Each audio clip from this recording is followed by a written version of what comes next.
Well, hello and welcome to the Pastor Mike Drop Podcast. My name is Mike Householder. I am your host, and I am honored that you've taken some time to join us today.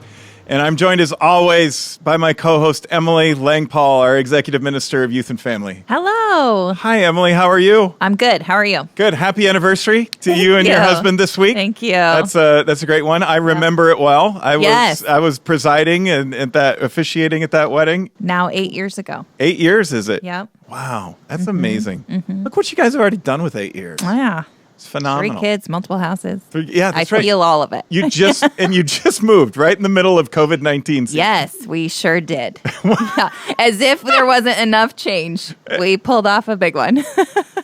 But you obviously are surviving, but is it going okay? Yeah, it's good. All right. It's good. Good. Well, blessings to you and Chris and the 3 kids.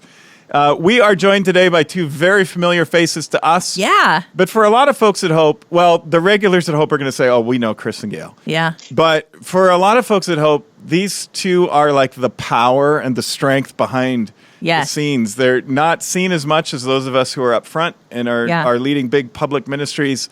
But there's no way we can do Hope without these 2. So would you please introduce our guests? Yeah. So we have Chris Gunnare, Chief Minister of Operations here at Hope, and Gail Smith, who is your assistant. Yes. As well as our Hospitality Director. Welcome to both of you. Thank you. Thank you. Really glad you guys are here. Gail has been my assistant, which really is a funny way of saying Gail has kept me in line and kept me at the right meeting.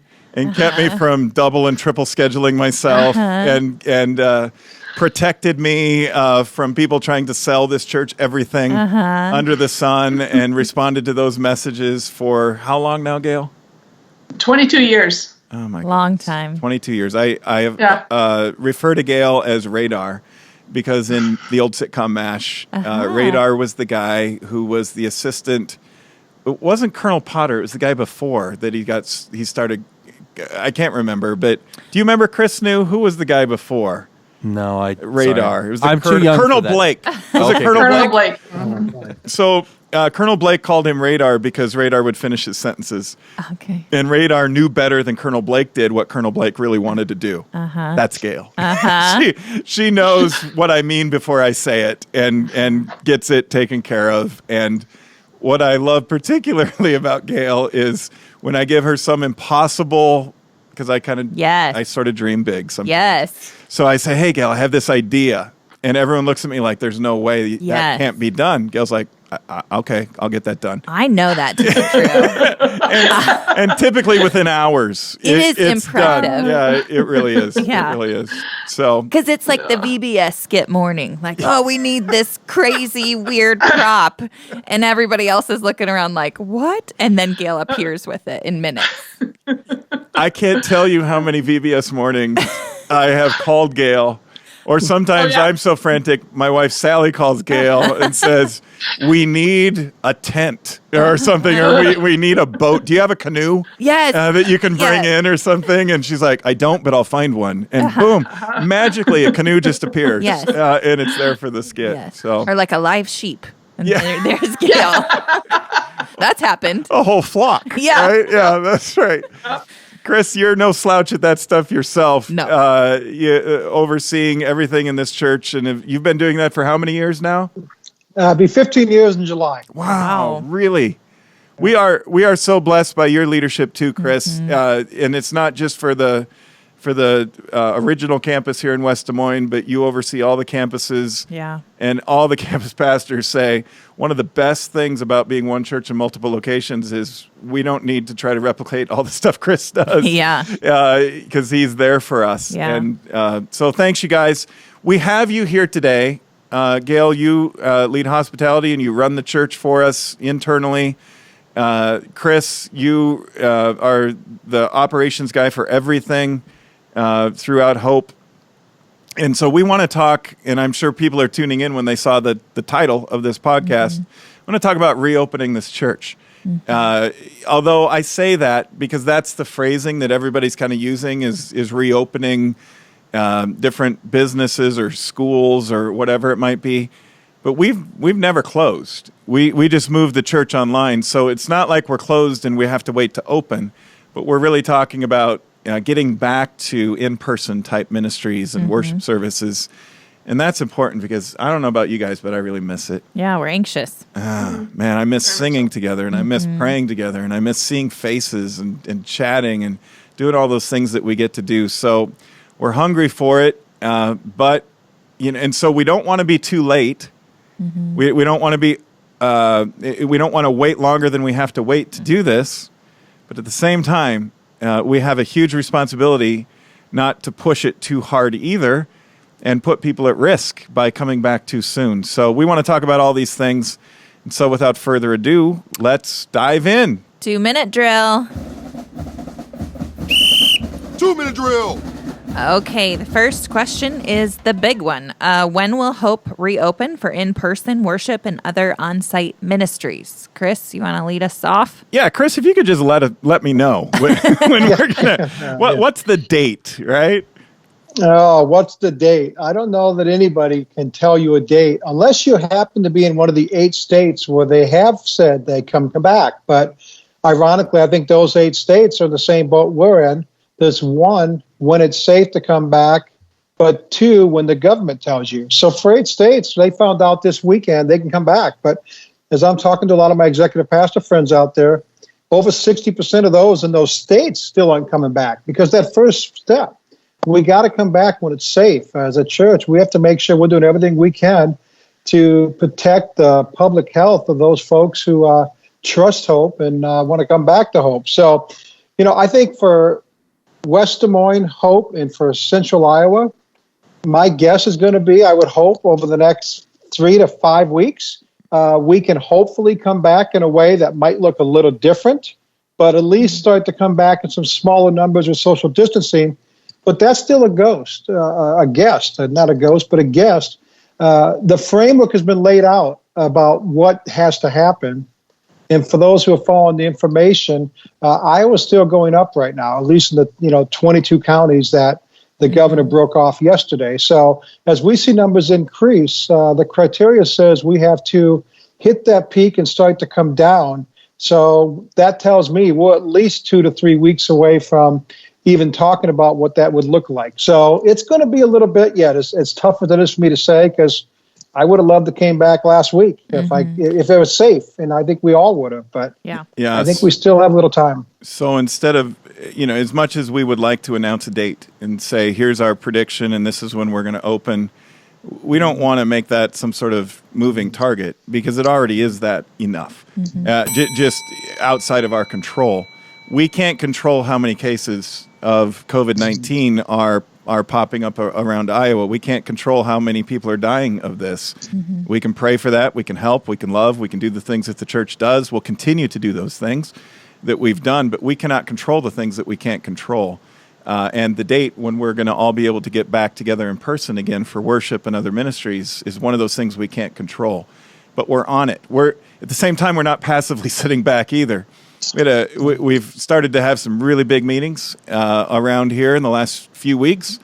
We really never stopped talking about it, but specifically we started to get real intentional about that and say, okay, given that the government is saying there are these different phases, and that's going to lead us into our next question, how are we going to integrate the opening of Hope's in-person services with what the government is saying are these different phases? So with that, let's dive into our second question. Yeah, the second question is, how do the government's 3 phases for reopening affect our church's plans? Chris, I'm going to throw this one to you too, and then Gail, you've got the next question. Excellent. Okay, thanks. I think that's that criteria we talked about. So, Mike, thanks for that, because knowing a date is hard. But what the framework that the government has given us right now is at least a kind of look into what they believe will be the case. Now, I will say, as you watch the 13 states I'm following pretty closely, who I would say are ahead of Iowa, meaning they've hit their peak and they've maintained, about half those states are following the criteria, the other half are not. So I think we're going to have to keep an eye on what we see and what our Iowa leaders do. But that criteria as laid out says, as we start to see 2 weeks of declining numbers, which I think best case scenario in Iowa would be middle of May, that opens up that phase 1. In phase 1, it still does strict social distancing, recommends, but it also has that cap of 10. So that's kind of the model we've been using now. Hope has been doing weddings the last 7 weeks, but including the pastor, there's no more than 10 people and they're socially distanced. We have done funerals the last 7 weeks. So really phase one, which best case scenario could be 3 weeks away, that's still similar to what we're doing today. It may be modified a little bit because as you go into phase two, which officially would be 2 more weeks after phase one, if you don't see a spike during phase one, that's when you start to see numbers could be as high as 50 to 100. Or some states have allowed strict social distancing. And when I say that, we went through for preparation for one of the meetings we had here, Mike referenced a little bit ago, we looked at our worship center in West Des Moines. And because that seats about 2,700 people, we could implement a strict social distancing and allow about 600 people in the building when it's safe to do so and keep at least 6 feet away, separate entrances, monitor the ins and outs. That's part of what, when you reference, Mike, what we're looking at. We're really looking at all of our buildings and how could we bring them back when that happens and when it's safe to do so. Again, not knowing when that's going to be.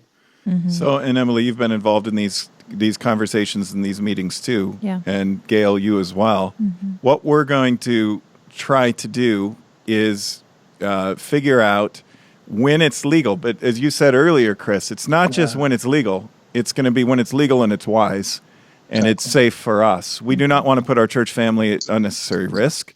We do not want to become a source for harming people in this community that we love and serve. We want to be the opposite of that as a church. And so when it is prudent, when it's wise, when it's safe, and when it's legal for us to do so, then as much as we wish we could say, okay, everybody come on back. Yeah. And we'll fill up our 2,600 seat worship center here in West Des Moines and all of our other different worship venues at our different campuses that range in size from 400 to 800 plus. And we'll have multiple services every weekend. It'll just be like it was. It's pretty clear that it's not going to be like that right away. Yeah. That we're going to have to move toward that. It's going to be some stepping stones toward that. And to that end, Gail, logistically, you're going to be involved in this part of it. We are going to most likely, and we'll figure out how to do this. We're hope. We roll with it. We adjust as we go. We always have. So we will find a way. And as soon as it's safe, and as soon as it's prudent, as soon as it's wise, as soon as it's legal, but it has to be all the above, not just one of those things. Mm-hmm. As soon as it's all those things, then we'll start to open up our spaces for worship again, but probably with social distancing. Mm-hmm. Instead, legally, it probably won't be a choice, but we would want it that way anyway until it is safe for us to be gathering together closer than 6 feet apart. So, Gail, you're going to be administering and taking reservations, really, is what we're going to have to end up doing. And so we're going to ask that people don't come to multiple services a weekend, but pick one to come to. Get reservations either online or telephone, or we'll figure out we'll make it very clear when we're working on the details of that right now. Mm-hmm. But speak to that a little bit more, Gail. How would you and your team be able to implement that plan for Hope? Well, we will have a software that we'll be able to use, but so you would be able to call in and talk with the admin and they'd be able to help you, but you could also get it online.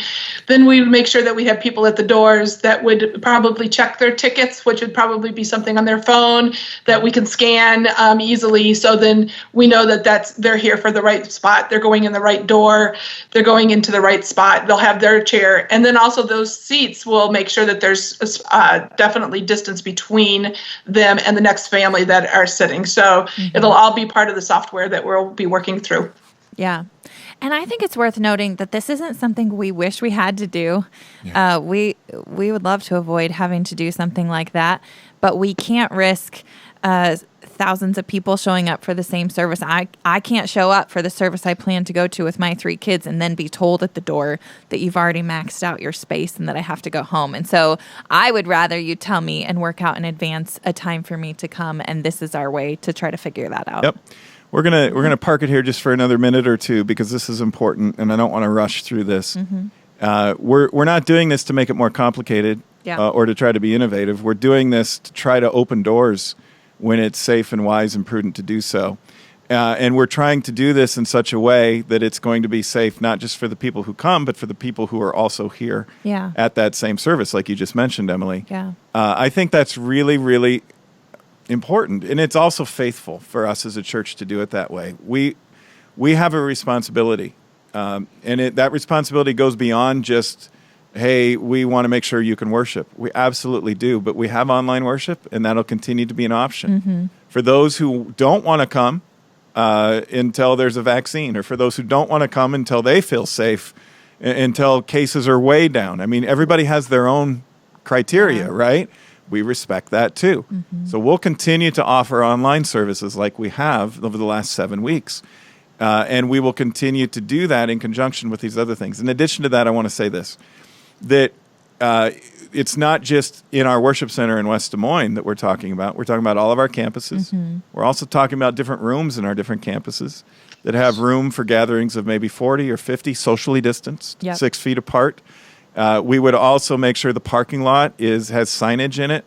So people would say, okay, if you're coming for this service at this time in this room, it'll be really clear and obvious. Park right here, go in this door.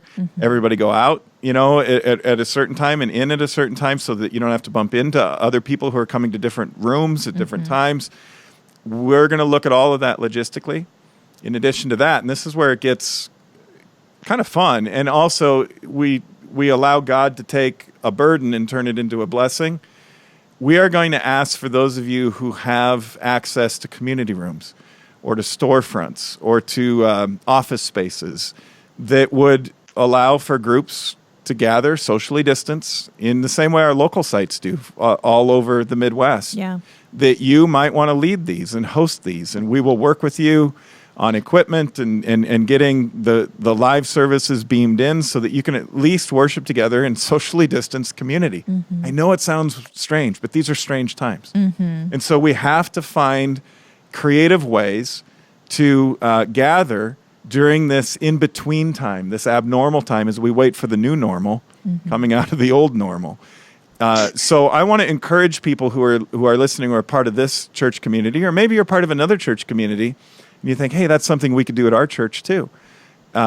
Take the online services, meet in community centers, meet in office spaces, meet in storefronts. Maybe if you have a massive living room, meet in your massive living room and you're comfortable with that.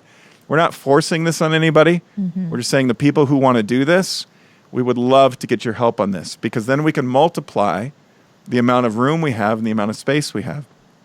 We're also willing to run as many services as we have to run through a weekend using the physical venues that we have so that we can safely socially distance and worship together. People say, well, why would I do that? Well, you don't have to. You could still worship online at home. But there's a lot of us who would love to do that. Who would love to just be in the same room with a community of our church family, even if it isn't the whole community right at first, to do that together in smaller groups or in congregationally sized groups of 50 or 100 or whatever the guidelines say that we can do and that are wise and prudent and safe. So if you can help, let us know, and we will start to sort that out. And when I say we, I mean you guys, Chris and Gail. We'll start to sort that out, and we'll get that to you. We'll make it real simple. We'll make it real easy as we can, and we're going to do our best to do this in a faithful way. Yeah. All right. Well said. Yeah. So let's go to the next question, which is for you, Gail. Yeah. What does a hospitality director do when no one shows up in person for worship? Well, I want to say relax, but that's not the case. So instead of meeting in the church, we're trying to meet everybody outside of the church. And so one of the things that we're really working hard on with all the staff is to contact everybody that we have in our data system. And so we're going through and calling people or emailing you and just checking in on you, because we care about you and we want to make sure that you know that we're here for you if you have something, or if you're lonely lonely and you just need that call. We've had some wonderful stories that come out of those, that people are just really down and out and they get that call and that just changes their day and the rest of the week. And so that's what's really important to us, is to make sure that we contact you. We have over 34,000 families that we're going to be contacting. Yep, that's a lot, but we're 44% of the way through. And this is all of Lutheran Church of Hope. And so Incredible. we are calling and contacting and emailing as best we possibly can. So Yeah. if you are a part of the Hope community, look for that call, right? It's Absolutely. coming. I have heard from so many people who are getting these calls, and then they'll let me know, and they'll send me a message and say, I just want you to know, I've only been to your church twice. I came with a friend or something and somehow signed, onto the registry, so got into your database. We're calling them too. That's why it's 34,000. We do not have 34,000 Right. members. No. But Right. we want to check in with the community. We want to check in with our church family, but we also want to check in with people who are connected to our church family and have stopped by Hope at some point over the years, because we feel a responsibility to do what Jesus would do. I mean, it keeps coming back to that. Yeah. What is our mission? It's to reach out to the world around us and share the everlasting love of Jesus Christ. And I think this is the most important thing we're doing right now. It's the ministry that you're leading right now, Gail, as the hospitality director, and Colette, our care minister, is Right. coordinating that with you.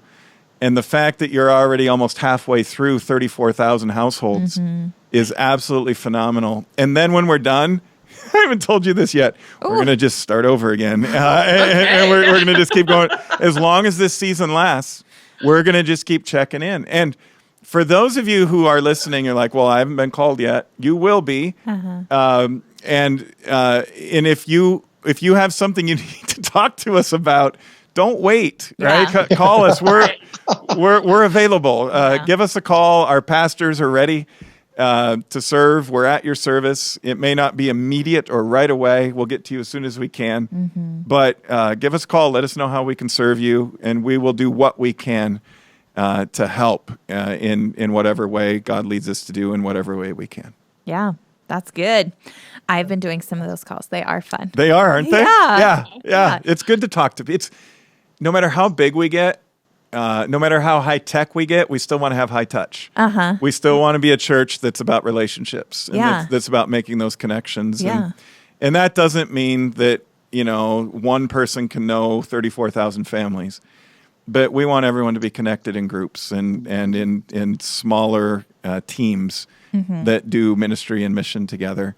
And so we hope people aren't just relying on this call. Sure. But if you are, then we're coming. And those of you who are already connected in groups, this is just a frosting on the cake kind of thing. It's a check-in to make sure you're doing okay. We also had a staff person who had Chris, my husband, and I on their list, and they still called us. And it is just good to be checked in on. Yeah. Like, it was like, well, I know you. I know I'm still listening to the podcast and all of that, but it's a good pause. Also, she had to tell me that my voicemail box was full and that she thinks my husband accidentally hung up on her, which was great and true, because he said he was in a meeting and he got the call on his watch and he thought he hit The wrong button. Yes, he hit the wrong button until he heard hello. And so you never know what'll happen, There you go. but it's a good feeling. So not every call you're getting from a number you may not know is a telemarketer. Yes. It could be your church. Exactly. Next question. How has COVID-19 affected church operations and budgets, Chris? And not just for us, Chris, but speak more generally too. I know you're connected to a lot of executive ministers of churches all over the country. What kind of an impact has this made on the way churches function? Mike, church-wide, I think this is a tough time. We get to work with a lot of churches at Hope, and some are doing amazing. Well, they're all doing amazing work, but some have been struggling before this. And when you take away the ability to meet in person, even Hope had over half of our offering come in the offering plate. So, just like a restaurant that suddenly you close the doors, even though you can move online worship, that offering plate's not being passed. Now there's online giving of the tools. So, Hope is blessed. We have a demographic and a congregation that's very broad. And yeah, even though half of it was in the first few weeks after this started, was some sleepless nights as we looked at what it looked like. But, hope has responded and resilient like they always have. And, I feel good today where hope is at. But I pray often as I talk to church leaders from around the country who haven't seen their congregation moved online or didn't even have online set up, or, what does it look like when that next mortgage payment? How do they keep the staff? Where do the staff go when they have to lay staff off? Real questions that church leaders are having, just like small business leaders are having all over the country. These are definitely difficult times. And, as a church, we work hard to walk alongside those folks and offer assistance for other churches as much as we want to make sure we're doing everything we can to take care of hope and keep our operations. Because when you go from running 6 buildings with 100+ staff and 3 preschools and a daycare, up until 7 weeks ago, a lot of our jobs were focused on bringing folks in and how we serve them with 115+ programs and classes and ministry opportunities each week.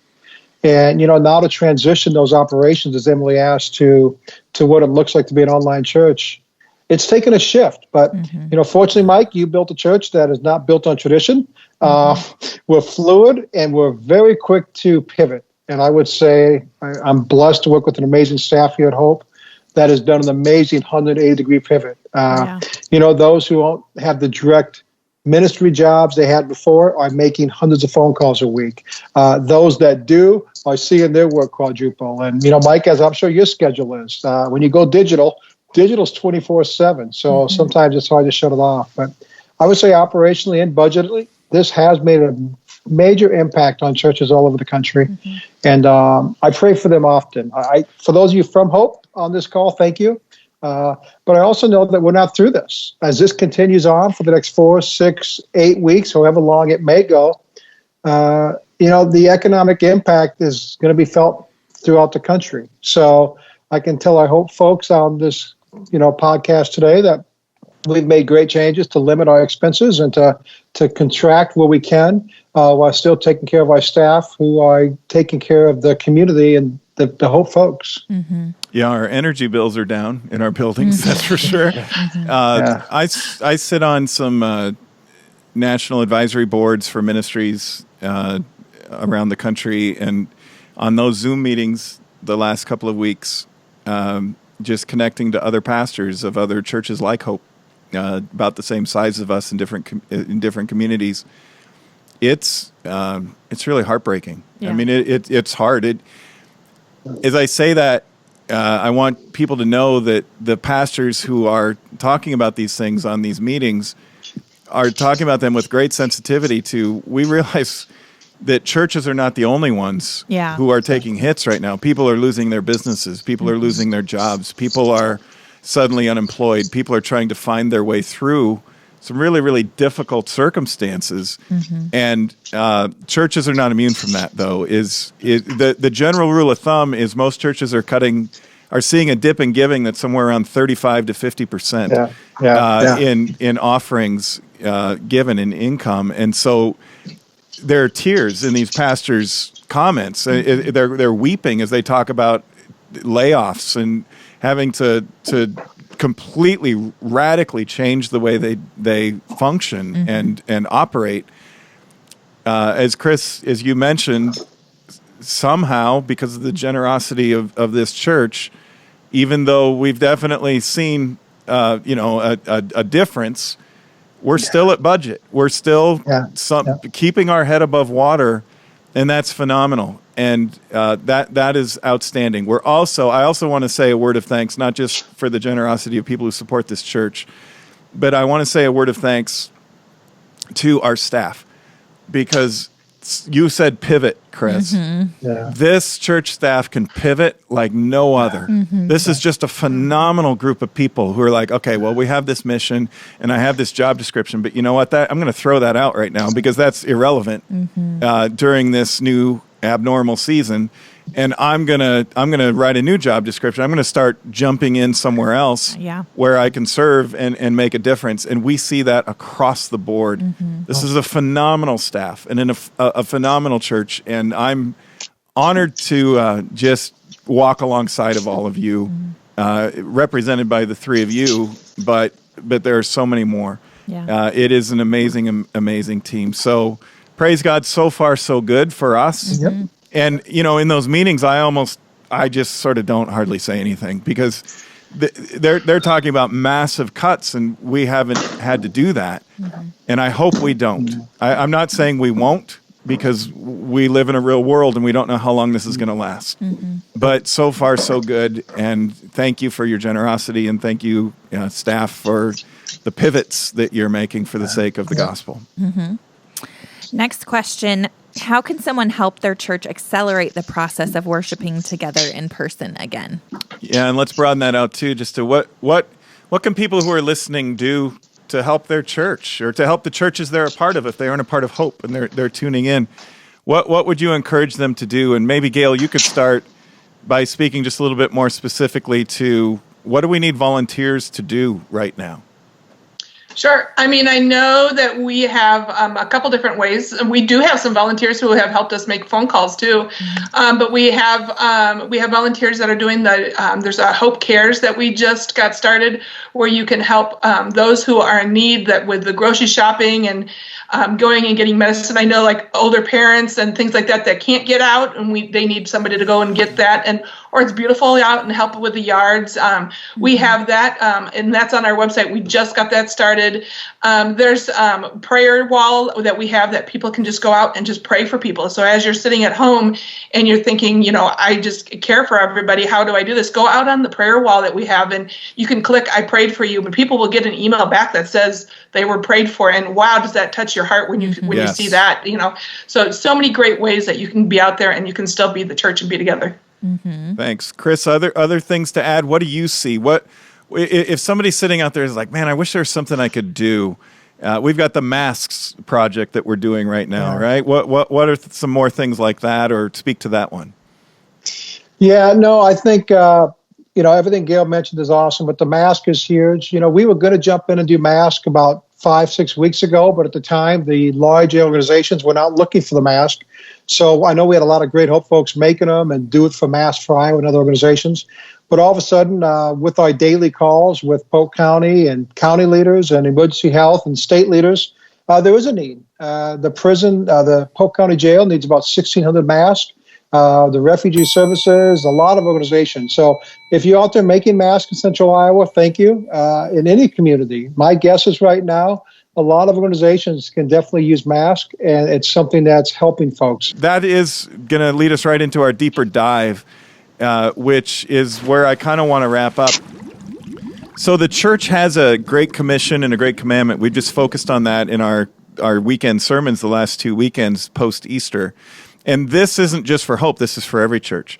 But God has also blessed our church with a real clear vision, and that is and mission to reach out and share God's love. So that's where I want to land this episode and get input from all of you guys on. Because here we are in this COVID-19 season. None of us could see this coming. When we rang in the new year, I don't think anybody was thinking, okay, in just a few short months, we're all going to be experiencing COVID-19. The whole world is going to be changed. The economy is going to shift. Jobs are going to be changed. People are going to get ill. Tens of thousands of Americans are going to die so far. And, hopefully that starts to go down quickly. Wow. Nobody could see this coming, but it has come. And so here we are, right in the middle of this forest. And sometimes it's hard to see the trees when you're in the middle of the forest, but here we are in the middle of this forest. So as we think about reopening Hope and reopening other churches for in-person worship and ministries, and as other churches are thinking about these things, I think it would be good for us to pause just for a moment and say, well, what have we learned? What are the blessings that we've discovered along the way? Because God always wants to use terrible situations and find the good in them. So what are some of the good things? We've already talked about some of it along the way in this podcast, but let's just go around the horn. and hear from everybody as we wrap up. What are some of the blessings? Where's the light in this terrible darkness that we're in right now? Emily, let's start with you. Yeah, I think that it has been a values check of what really has remained is relationships and still worshiping God in the midst of these things, focusing on family time. And it's good to see how surprisingly, but quickly, the rest kind of fades away. That no longer does it matter to keep up with each other in certain ways or to stay so busy. It remains that we're going to stand together as we can and worship. And I also think it's taught me what I wasn't appreciating enough. Like, I didn't appreciate the fact that we were in a worship center singing out to God together. And so it is cool that we're doing that in so many places. But I'm going to value that in a much bigger way when we can do it again. What do you think that's going to be like, you guys? Holy. I'm holy is right. Yeah, set apart by God, uncommon, which is literally what that word hagios means in the original Greek of the New Testament. Holy means uncommon, set apart by God. I'm an emotional guy. I'm going to lose it. I already lose it just thinking about it. What it's going to be like, and who knows when. Like we said in this podcast, we don't have a date. Nobody does, because that would move for sure. The one of the things I've learned along the way is every time people set dates, they move and they shift. And we are getting humbled over and over and over again along the way. But hopefully we won't go back to taking for granted the things that right now we're saying, oh, I took for granted so many things, including worship, including just being able to go out and about, the freedom we have. Yeah. To go to a crowded baseball game, or hang out in a concert, or come to a service of worship, or come to Power Life, confirmation for the students in big crowds.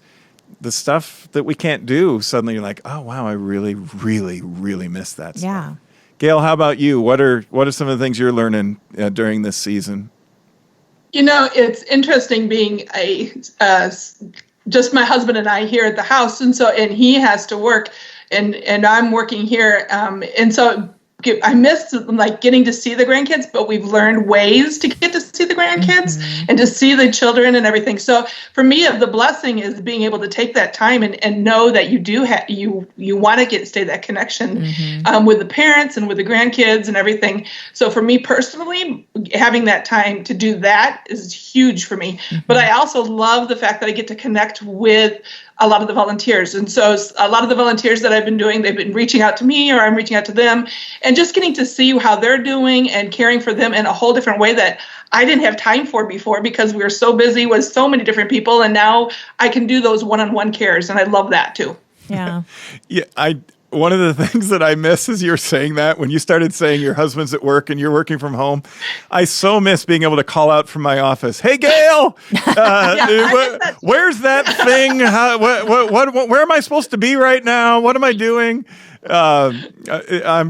I cannot wait to say, hey, Gail, again from my office. That's our intercom system is me, because I don't know how to work it, if I'm going to be honest. And Gail showed me 52 times. I still don't know how to work it. It's okay. But yeah. Chris, what are you learning? I missed the hey, Gail as well, because I find it means we're all in the office together. It's been humbling to watch our staff pivot and change. It's been amazing to watch. Any leadership books you want to read talk about people have a hard time with change, and we know that. I have a hard time with change, and I think this has brought about a record change to move an organization, a church, a staff, and to transition and focus on what's important. And I think it's been amazing to watch how the staff has been able to put, the most important thing up front first. And, God has showed off. We're in the midst of our largest Alpha class ever, over 500 people, probably over 600 people, over 500 devices, maybe 7. Gail's got that number. She's radar. She knows. a TV station offering to put our Easter service online. And as a result, record numbers of people heard about the resurrection of Jesus Christ. And, that's life-changing. Those are things that I don't know if they happen if the pandemic doesn't happen. No. And again, I think you put it best, Mike. God can use terrible things and find good out of there. I'm excited about how folks are learning that, like Gail said, we were always so busy. This is for some folks, especially those getting to work from home right now, that they have an amazing family, or they're learning to meet their family and get to know them again. And I think it's a wonderful thing, because too often we push so fast, so far, that I think that's been nice as well. But boy, looking forward to coming back and worshiping together. By far, one of the biggest things I miss. And Gail and I, being hospitality folks, we get to be there, Hope, almost every weekend, every service. And, so we miss those faces. The people we know, the ones that sit here at 9 o'clock and here at 5 o'clock and here at 5, 11 o'clock. And, we miss them, and we can't wait to be with them again. And, we're waiting patiently. Yeah. It's coming. But that's what I miss. Yep. The answer to the question, when's Hope going to reopen, is as soon as we can, that it's safe and prudent and wise and legal. But until then, we wait. The Bible, the podcast is called Pastor Mic Drop, and with kind of a play on words on the mic drop moments. And usually we go around the horn, but we just did talking about learnings, and those are really the mic drop moments. So I don't want to do that again. So I'll just close with this mic drop moment for me. Is here's what I'm learning. When I drive into the church parking lot, to see it empty and to appreciate, not just on weekends for worship, but every single time I would drive into the church parking lot, or even times when Sally and I would drive by on our way to some other meeting or some other thing, we're going out on a date.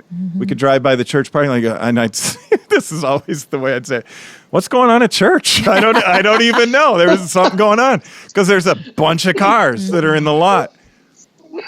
We're going to start getting weeds coming up in the pavement, because to see that lot empty is just wrong. Yeah. It's just not right, because when I drive in or drive by and see all those cars in this lot, I know that those cars brought people, and those people are inside the building, and holy things are happening, like you talked about before, Emily.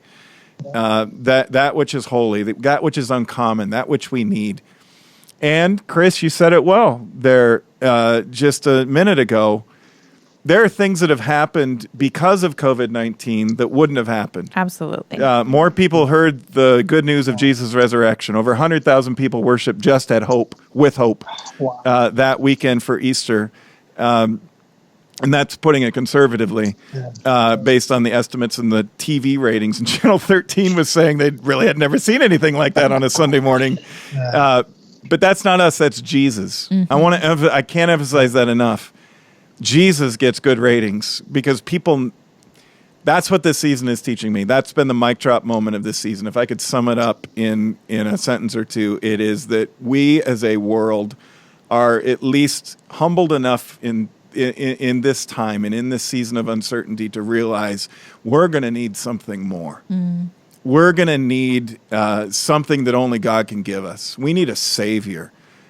We need a power and a force that can heal, that can turn massive things right side up that we don't have the power to do. We need God, is the way I would sum that up. And if that's not a mic drop, I don't know what is. That to say there is a God and we need you, God, and this season is reminding us of that, is not such a bad thing. Yeah. May we never go back to complacency and thinking, well, we'll just fit you in, God, where we have time or where we have room. We need God. We need God today. We needed God before COVID-19 too. At least now we see it. Let's hold on to that. Let's hold on to the God who loves us, the God who gives us these gifts of faith that he wants us to keep, the gift of hope that he wants us to hold on to, and the gift of love that he wants us to share. Chris and Gail, I love you, brother and sister. You too, Emily, sister. When I think about like just the group that I'm talking to right now, You guys too, Chris and Brendan. Thanks, the new Pew Studio crew, for pushing all our buttons back there. I am. I'll say it again. It is a joy to do church together with you guys. It is a real blessing. It's a joy to be church together with all of you too. Hey everyone, thanks for tuning in today to the Pastor Mike Drop podcast. We would invite you on whatever app you are on to rate and review us to help get the word out. And in the meantime, if you can join us for worship, we would love to have you. We'll see you there.